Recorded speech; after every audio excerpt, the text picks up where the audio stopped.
c'est-à-dire son contrôle intégral de l'armée, puisque vous ne comptez rien, vous ne comptez pas pour lui. Vous ne comptez absolument pas pour lui, là. Ce sont les généraux. Il leur prouvera qu'il est en train de les manipuler comme il veut. Ceux qui sont entre Abdelmajid Tebboune, oui, vous êtes contre, je suis pour avec vous. Ceux qui sont avec Abdelmajid Tebboune, je suis avec vous. Je suis avec vous. Même si vous êtes contre le président que je vous ai imposé. Mais donc maintenant, vous avez un choix cornélien. Vous avez un sacré dilemme du prisonnier. Ou vous vous entendez comme je vous l'ordonne, ou je vais vous foutre en l'air comme je commençais à le faire à partir de Tinzawaten. Est-ce que vous avez compris là, maintenant? Maintenant, nous allons passer à quelque chose de cœur, Algérie. Nous sommes le 8 octobre 2024. Depuis le 5 octobre, 5 octobre, 6 octobre, 7 octobre, 8 octobre, maintenant, qui a parlé des victimes d'octobre 88 en Algérie, hein? Parce qu'il y a eu des victimes en Kabylie. Hein? Le 5 octobre 88, c'est simple, j'avais commencé à travailler à Alger, à la direction générale des chemins de fer, à Place Audin, le 1er octobre 88. Ah oui. Il y a des événements heureux ou malheureux qui coïncident. Le 4 octobre, en après-midi, hein, la rue Alexandre Dumas, celle qui est à côté de la direction générale des chemins de fer, sous Mohamed V. Il y a un point de vente Sonipec et il y a un bureau de poste. C'est ça, un tout petit bureau de poste et un point de vente Sonipec. Le premier à être attaqué, c'était le point de vente Sonipec. Chaussures cuir, jaquettes cuir, cartable cuir, tout ce qu'il y avait à l'époque. Hein. On le voyait dans nos bureaux. Hein. Ensuite, non, ce qui s'est passé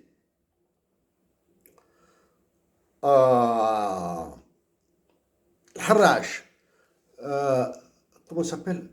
Cité Pelham, cité d'urgence. Cité Pelham, cité d'urgence. Cité des eucalyptus, Bajra. C'est ce que j'ai vu de messieurs. Est-ce que quelqu'un en a parlé? Octobre 88. Bien.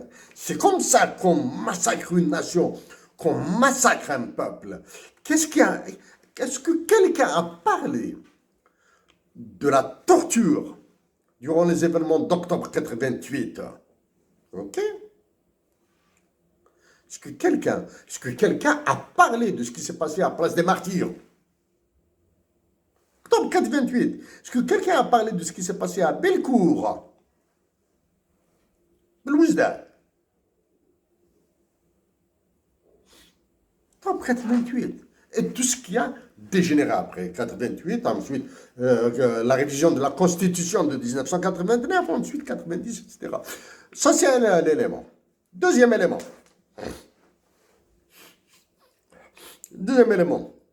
On continue à manipuler encore Tizi Ouzou.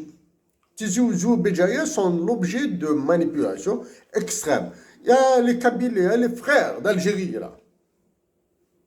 Actuellement, les coups sont concentrés sur Tizi Ouzou. Est-ce que vous avez vu le journal télévisé produit par de l'intelligence artificielle qui vous est destiné sur YouTube? L'avez-vous vu? Très simple à repérer. Repérez un présentateur d'un journal télévisé qui est debout, donc les mains, le corps, la bouche ne bougent pas. Il y a juste des mouvements comme ça. Rien de son corps ne bouge, sauf comme ça, des petits mouvements de synchronisation des lèvres. Ça, c'est de l'intelligence artificielle pour des journaux télévisés de manipulation. Quand ils toucheront l'Est, l'Ouest, le Sud, ceux qui produisent ce genre d'informations ne sont pas des idiots, là. C'est de voir ce qu'a fait. Documentez-vous sur Cambridge Analytica. Comme documentez-vous sur ce que fait Steve Bannon. quand ça ira vers ça, ça deviendra encore plus grave, plus grave, plus grave. Ça me fait mal de vous dire que la violence est inévitable en Algérie. Mais faites tout ce que vous pouvez pour me démentir.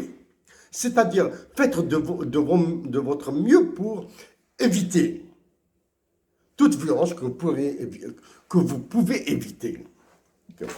Autre chose.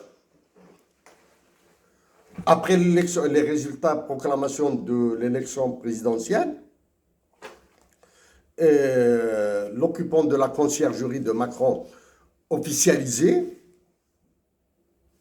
hein, et les généraux de Macron qui font office d'état-major de l'armée algérienne n'ont rien fait pour la libération des détenus politiques. Combien y a-t-il? 300, 350, 400? J'ignore. Combien? Aucun.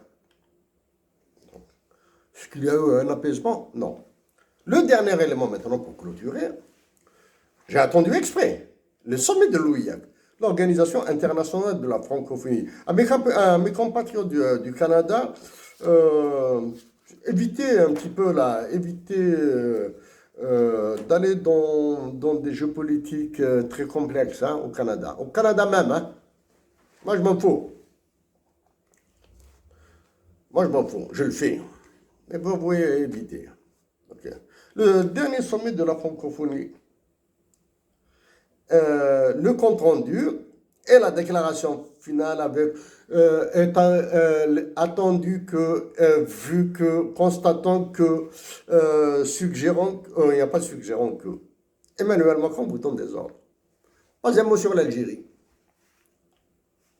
Il a caressé dans le sens du poil et il a flatté tous les présidents africains qui lui sont soumis. Exemple, celui du Tchad. Exemple. Hein. Il a évité l'Algérie. Il a évité l'Algérie parce que il y a Dominique de Villepin qui se la joue. Hein.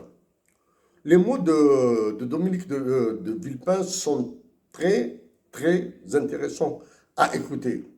Mais ils sont aussi meilleurs quand ils sont mieux exploités.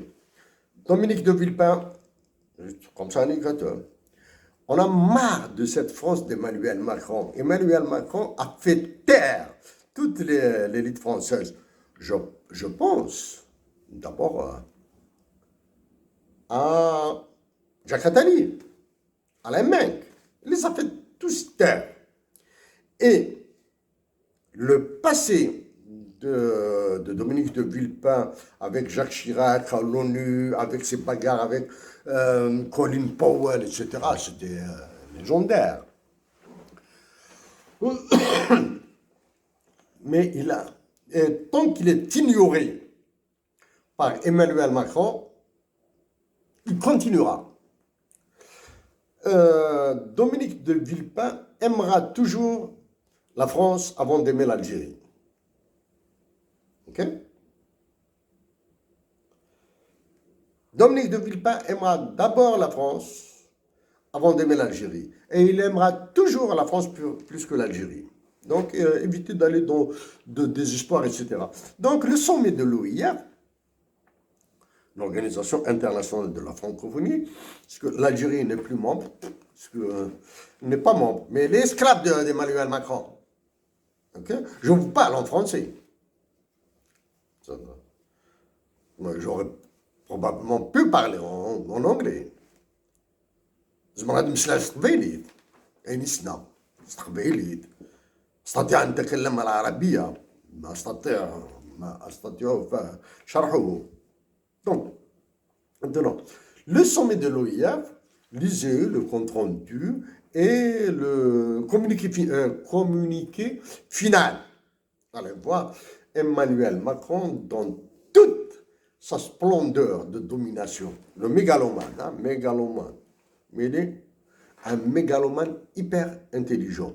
Je dis et je le répète encore une fois, Emmanuel Macron poussera la révision de la Constitution française et il se présentera pour un troisième mandat. Voilà, chers compatriotes d'Algérie, c'est très dur. Parler d'un coup d'État dans son pays, c'est très dur. Je l'ai fait comme ça, ainsi, ainsi. J'ai dit ce que j'ai dit ce que je sais à mes compatriotes. Allez-y pour le reste. Merci à vous tous.